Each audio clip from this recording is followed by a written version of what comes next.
I think continuity. They've never had a consistent team. They've never had their best 11 fit at any one time. New players have come in.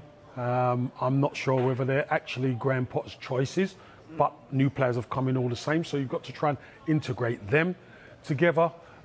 Injuries have come back, but I think the real problem has been goals. And you know, when you've got quality players, but you're not scoring goals, that's going to bring pressure on you straight away.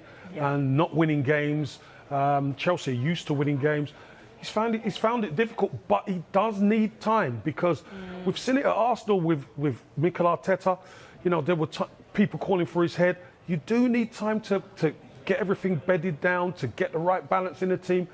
Graham Potter needs a bit more understanding, and he needs people to back him from upstairs. Yeah, he does. Mikel Arteta's even backed him as well, hasn't he? Even though he's a manager from across London, of course, a rival there, saying, I was given time, give him that time. But the stats just don't make for very good reading. If you're a Chelsea fan and you're looking at this, it's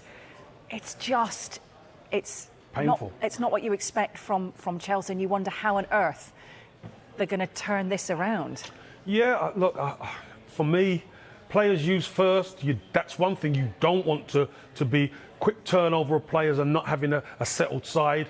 Goal scored 15th. Chelsea, this for their fan base, these three are painful to watch, to look at. And if you're going to be that team, if you're going to be a progressive team, you cannot have these numbers. And it's going to take a bit of time. I think fans understand that, but while you're trying to get there, you need results. And unfortunately, Chelsea haven't had that. Perennial game that they usually win was Spurs. Spurs turned them over. So people are going to start asking questions. I mean, looking at this list, Chelsea first in the league, you've mentioned that, in terms of the most players used since his appointment. It's 31 players, in fact, as well. So is that part of the problem that Potter, he's yet to find his best team? Yeah. Still to find his best team, but when you look at the actual most changes, he's way ahead at Chelsea. They're way ahead. What is it, 20, 25 more? Again, this is not good reading for anybody connected to Chelsea. I'm sure Graham Potter would much rather a more settled squad, more balance in it. But, welcome to the big boys. You go from Brighton to a Chelsea, and unfortunately, things have turned around. Noah Abramovich, etc. New regime, and this is the type of thing that can happen. It's unfortunate, but Graham Potter, by hook or by crook, has to get himself through this tough time. As a former striker, why are they struggling so much in front of goal with the plethora of talent that they have? Would you find it tough playing in this team? Just look at some of these. 1 goal in 10 hours across all competitions is staggering. It's crazy. I look at the team. I look at the quality of players. I look at Aubameyang being there as well, and he's coming on the pitch for like 7-8 minutes. And the team have been struggling for goals. Raheem Sterling, we know he scored 20-odd goals a season for a number of years at Manchester City.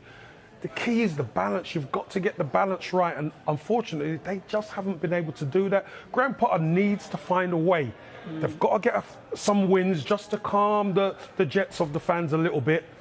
But I think it's crucial that they find a key at the top end of the pitch. But what about playing the players that were brought in? You look at Mudryk, who you'd have just thought would be starting every game, perhaps, particularly in the Premier League. Are you surprised about that? Yes and no. Am I surprised he's not starting? Yes, I can say that, because when he shelled that type of money out, you'd think he's going to be playing.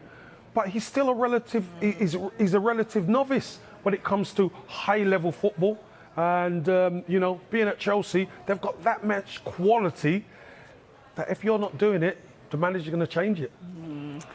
It's Leeds at home on Saturday, followed by Tuesday's last 16, second leg against Borussia Dortmund. How crucial is this next week going to be for Potter? And do you think his future as well, potentially, that they'll have a look, the people above, and think, right, where do we go from here? Two must-win games.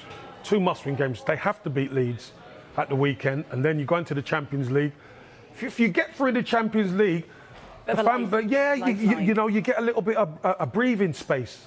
Just a little bit, but you get a bit of breathing space. I think Graham Potter needs some of these players to step up big and really step up big for him this weekend and midweek. We chatted a little bit, didn't we, about time. And I mentioned Mikel Arteta, who was given time. Yes. After a lot of criticism from fans, media, he was given that. And I mean, goodness me, look where he is now. Do you think Graham Potter will be looking at that as a bit of an example as, OK, he was given time, if I'm given the time, hopefully they will entrust that I can try and turn things around. And instead of, we've seen so many of the teams towards the bottom, what have they got in common? They've had many managerial changes. That's right, and that's... Chelsea, by trade, have been the type of club who have just quickly changed managers. I think there has to be smart people at the top who say, right, look, we know there could be fans calling for the head of the manager. I think Graham Potter's a really good manager. He does need that time. He needs to be backed, and he needs strong minds upstairs because there might be a lot of flack flying around.